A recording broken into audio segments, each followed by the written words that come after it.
Good morning बच्चों, कैसे हैं आप लोग। आई होप कि आप लोग बहुत ही अच्छे होंगे और आपने जो मैंने कल पढ़ाया है उसको अच्छी तरीके से समझ भी लिया होगा और एक बार अपने बुक को ज़रूर रीड किया हुआ होगा। तो कुछ कारणवश मुझे बीच में ही कल वीडियो को रोकना पड़ा था। चलिए अब हम लोग उसके बाद कंटिन्यू करते हैं। नेक्स्ट हमारा टॉपिक है some plant fibres. Cotton. Have you ever made wicks of oil lamps? कभी आपने देखा है जो ऑयल लैंप होती है, हालांकि अब तो ऑयल लैंप बहुत कम बच्चों को देखने को मिलता है, उसके जो रस्सी बीच में डाली जाती है, थ्रेड सी, उसको देखा है। What do you use for making these wicks? इस विक्स को बनाने के लिए आखिर क्या यूज किया जाता है? This cotton wool is also use for the filling the mattress, quilts और द पिलोज। इसी कॉटन के वुल को हम लोग इस्तेमाल करते हैं किस चीज़ में? पिलो में। आपके घर में जो पिलो है या क्विल्ट है यानी रजाई या मैट्रेस वगैरह है, तो उसमें अगर आप देखेंगे या अपने मम्मी पापा से अगर आप पूछेंगे तो आपको वहाँ पर यही कॉटन ही उसमें फिल की हुई मिलेगी। Take some cotton wool. देखिए यहाँ पे कुछ कहा जा रहा है कि कुछ कॉटन वुल ले लीजिए, pull it apart and look at its edge. उसको थोड़ा सा आप अलग रखिए और उसके एड्स वगैरह को देखिए। What do you observe? आप क्या दिखेगा आपको? आपने क्या देखा? The small thin threads strands that you see are made up of cotton fibres. जब आप इसको देखेंगे तो ये पतली पतली ना फाइबर्स का बना हुआ है। Where this cotton wool come from? क्या आपको पता है बच्चों कि ये जो कॉटन की वुल है ये आई कहाँ से, ये आती कहाँ से, ये ग्रो कहाँ पे होती है? देखते हैं। It is grown in the field. ये खेत में ग्रो होती है। फील्ड में मतलब यहाँ पे खेत होता है, फील्ड खेलने का मैदान नहीं है। Cotton plants are usually grown at place having the black soil and the warm climate. देखिए यहाँ पे बेटा बहुत इंपॉर्टेंट चीज़ है जो आपके एग्जाम में भी आ सकता है कि कॉटन जो प्लांट होता है वो ग्रो कहाँ पे हो जाता है और किस तरह के सॉइल में। तो ये ब्लैक सॉइल में ग्रो होगा और जो क्लाइमेट चाहिए उसको ग्रो करने के लिए वो थोड़ा वार्म चाहिए यानी गर्म चाहिए, तभी जाके कॉटन प्लांट अच्छे से ग्रो होता है। Can you name some states of our country where the cotton is grown? क्या आपको पता है कुछ कंट्री का नाम जहाँ पे कॉटन ग्रो होते हैं? बेटा तो आप जान लीजिए, जैसे कि हमारे राजस्थान, गुजरात, ये सब जगह थोड़े हॉट क्लाइमेट हैं, वार्म क्लाइमेट है, वहाँ पे कॉटन ग्रो होता है। तो ये सब चीज़ें आपके लिए बहुत ही ज़रूरी है। And the fruits of the cotton plant, cotton bolls are about the size of the lemon. आप जो ये डायग्राम में देखिए दिख रहा है, ये कॉटन की ही गिनिंग हो रही है।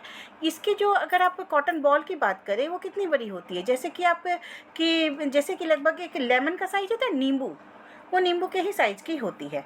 After maturing the balls burst open. जैसे ही प्लांट में ही लगा, जैसे प्लांट में इसका जो फर लग गया वो जब बड़ा हो जाता है ना तो अपने आप ब्रस्ट कर जाता है। और seeds covered with the cotton seed covered with the cotton fibers can be seen and अब जैसे ही वो ब्रस्ट कर जाएगा तो आपको वो सीड लगेगा चारों तरफ से, कॉटन से ही वो भर गया हो उस तरह से लगेगा, देखने में एकदम बिल्कुल क्लियर आपको अंदर कॉटन दिखेगी। हैव यू एवर, देखिए यहाँ पे ये कॉटन का देखिए आपको फील्ड दिखाया गया है, बहुत अच्छा डायग्राम है जो आप अच्छे से देख सकते हैं। कॉटन इसमें ग्रो कर रखा और यहाँ पे लग रहा है सीड भी ब्रस्ट हो रखा है और वाइट वाइट कॉटन विजिबल हो रहा है। ठीक है, तो अब हम लोग और देखने वाले हैं।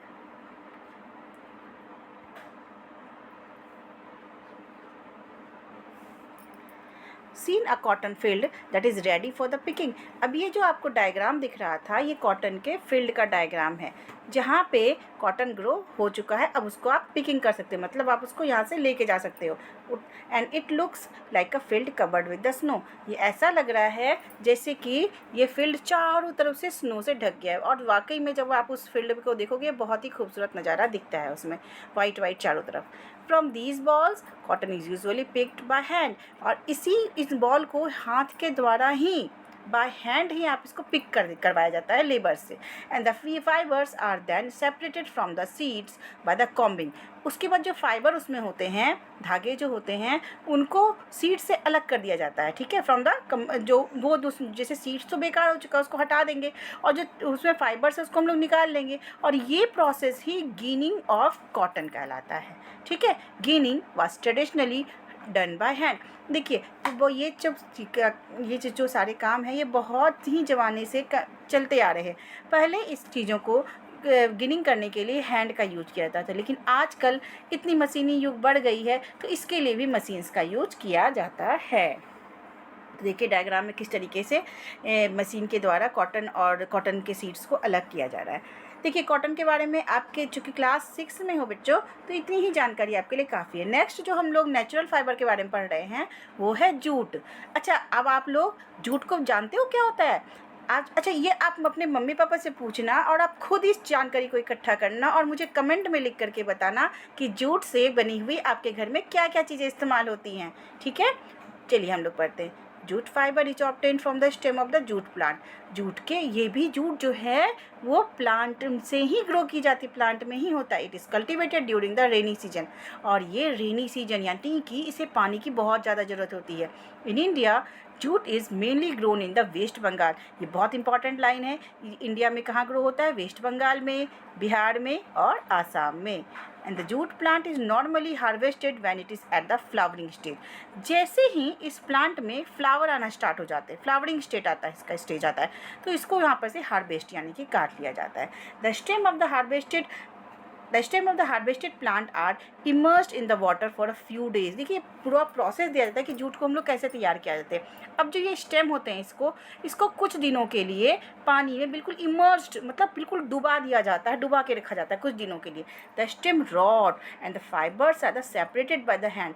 जो इसकी अब स्टेम होती है वो धीरे धीरे करके सड़ जाती है और उसके बाद उसे फाइबर जो है हाथ के द्वारा सेपरेट कर लिया जाता है। तो हम लोग इस पेज को से अब हम लोग नेक्स्ट पेज पे चलेंगे। And to make the fabrics, all these fibers are the first converted into yarn। अब इस फैब्रिक से अगर हमें इससे फैब्रिक बनाना, इन सारे फाइबर्स को हमें पहले यार्न में बदलना पड़ेगा। How is this done? अब ये यार्न में कैसे बदलते हैं, इस प्रोसेस के बारे में हम लोग पढ़ेंगे। नेक्स्ट प्रोसेस है स्पिनिंग कॉटन यार्न। अब पहले हम लोग कॉटन यार्न का स्पिनिंग करेंगे, देखते हैं। You can making the cotton yarn yourself. आपको पता है ये कॉटन यार्न आप खुद से भी बना सकते हो। अब इसके लिए हम लोग एक एक्टिविटी देखने वाले हैं। Hold some cotton wool in one hand. एक हाथ में आप कुछ कॉटन के वुल ले लीजिए। Pinch some cotton between the thumb. अपने थंब में जो है कुछ कॉटन को पिंच कीजिए। And 4 fingers of the other hand, और दूसरा जो है दूसरे हैंड में कीजिए। 4 फिंगर्स, थंब एंड 4 फिंगर्स से on the other hand. Now gently start the pulling out. अब धीरे धीरे करके एक हाथ से उसके ना धागे निकालने की कोशिश कीजिए आप।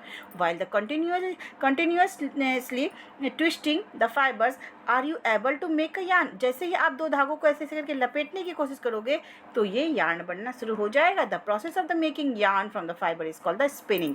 देखो ये आपके एग्जाम में आ सकता है व्हाट इज स्पिनिंग, तो आपको इस लाइन को अंडरलाइन भी कर लेना चाहिए अपने बुक में कि जो प्रोसेस होता है यार्न बनाने का किससे, फाइबर्स से, उसे ही हम लोग स्पिनिंग कहते हैं। And in this process fibres from a mass of the cotton wool are the drawn out and the twisted. इस प्रोसेस में क्या क्या देना है, सिंपली धागे निकाल देने, उसको ट्विस्ट कर देना। 2 धागों को ट्विस्ट करके जो है यार्न इससे फिर हम लोग आराम से ट्विस्ट करके हम लोग फाइबर्स बना सकते हैं। And this brings the fibres together to form a yarn. इस तरीके से सारे फाइबर्स एक जगह आ जाएंगे और फिर यार्न बन जाएगा। A simple device used for the spinning is a hand spindle. देखिए जो सिंपली जो यूज होता है वो हैंड स्पैंडल होता है, जिसके थ्रू स्पिनिंग का प्रोसेस होता है, जिसको हम लोग टकली भी कहते हैं। देखिए डायग्राम में यहाँ पे आपके टकली का फोटो दे रखा है, ठीक है। अब हम लोग देखने वाले device used for the end Another hand operated device used for the spinning is the चरखा। देखिए आपके टकली का तो फोटो नहीं दे रखा है, लेकिन हम चरखा का फोटो क्लियर है। आपने गांधी जी से याद रखिए, गांधी जी चरखा चलाते थे, तो उससे आप याद रखिए कि चरखा का यूज जो है स्पिनिंग में ही किया जाता है। यूज ऑफ द चरखा was popularized by the Mahatma Gandhi. अभी तुरंत हमने बताया था कि जो ये चरखा का यूज जो है किससे पॉपुलर हुआ, तो महात्मा गांधी से ने पॉपुलर किया था इंडिपेंडेंट मूवमेंट के बाद। As a part of the independent movement के रूप में, कि मतलब हम अपना कपड़ा स्वयं बनाएं। उनका था ये चीज़ें खादी। वो कौन सा कपड़ा बनाते थे? खादी बनाते थे। तो वो लोग चाहते थे वो स्पिनिंग क्या करें, खुद ही करें उन कपड़ों का, यानी कि मतलब कि हर आदमी को वो इंडिपेंडेंट बनाना चाहते थे। Okay, he encourage the people to wear the clothes made by the homespun and yarn and the shun imported clothes made in the mills of the Britain. वो क्या चाहते थे कि आप लोग सेल्फ इंडिपेंडेंट बनो, अपने कपड़े का अपने कपड़े की बुनाई आप खुद करो, अपने कपड़े को खुद ही बनाओ, ना कि आपको ब्रिटेन पे से आपको बाहर से खरीद के कपड़े लाने की ज़रूरत है और पहनने की। क्योंकि देखिए इसी कारण से तो हमारा भारत क्या हो गया, धीरे धीरे गुलाम हो गया था ब्रिटेन का। तो इस चीज़ों से वो गांधी जी हमें बचाना चाहते थे। चलिए ये तो टॉपिक चलिए आपकी हिस्ट्री की है, हम लोग आगे इसमें कंटिन्यू करेंगे। Spinning of yarn on large scale is done with the help of the spinning machine. लेकिन अगर यही चीज़ें आज के युग में लार्ज स्केल में अगर आपको स्पिनिंग करना है तो बड़े बड़े मशीन्स आ चुके हैं। After spinning yarns are the use for the making the fabrics. एक बार स्पिनिंग हो गई, अब इस यार्न का यूज आप क्या कर सकते हो, फैब्रिक बनाने में कर सकते हो। अब देन नेक्स्ट टॉपिक आपका 3.5 है यार्न टू फैब्रिक। अगर इससे रिलेटेड कोई भी क्वेश्चन आपको कर पूछना हो तो आप क्या कर सकते हैं, कमेंट बॉक्स में यहाँ पे लिख सकते हैं कि मुझे ये समझ में नहीं आया, मैं नेक्स्ट वीडियो में इसको क्लियर कर दूँगी आपको, ठीक है। And yarn to fabric, there are many ways by which the fabrics are made from the yarn. अब देखो फैब्रिक को यार्न, अब यार्न तो बन गया, अब उसे हमें फैब्रिक बनाना है, तो फैब्रिक को बनाने का बहुत सा तरीका है। द टू मेन प्रोसेस जो दे रखा है वो वीविंग है और निटिंग है, ठीक है। तो पहले हम लोग वीविंग देखते हैं। In activity 2 you might have noticed that the fabric is made up of the two sets of the yarn arrange. अभी तक हमने देखा था कि फैब्रिक जो है कैसे बनते हैं भाई, दो धागों को ऐसे ट्विस्ट कर देते हैं और फिर उसके बाद वो अरेंज कर देते हैं और यार्न में बन जाता है। Two set of the yarns arrange together, ये अरेंज टुगेदर कर दिए एक, तो हमारा क्या बनता है फैब्रिक।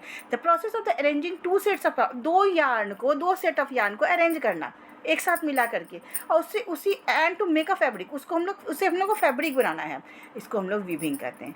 लेट अस, फिर इसके बाद देखिए इसके लिए एक एक्टिविटी दी गई है, take 2 sheets of the paper of the different colours, अलग अलग 2 कलर का आप पेपर ले लीजिए, ठीक है। Cut the square pieces of the length and the width of the 30 centimetre from each. अब लंबे लंबे जो है 30 सेंटीमीटर लंबे लंबे जो है शीट्स आप काट लीजिए, इसमें छोटे छोटे चौड़े चौड़ाई में पतले स्ट्राइप्स काटने हैं आपको।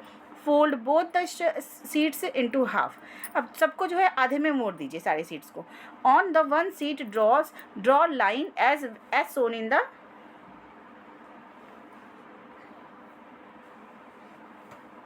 देखिए यहाँ पे आपको एक्टिविटी करके भी बताया हुआ है। देखिए एक के ऊपर एक कैसे करके देखिए यहाँ पे बुनाई की जा रही है और इस तरीके से एक फैब्रिक आपका यहाँ पर रेडी हो जा रहा है। And on the other as shown in the figure 3.12 आप ए बी सी अलग अलग में आप देख सकते हो कि close but cut both the seats along the dotted line, dotted line पे आप ऐसे ऐसे काट देना आपको उस सीट्स को। Weave the stripes one by one, एक दूसरे में बुनाई करनी है आपको।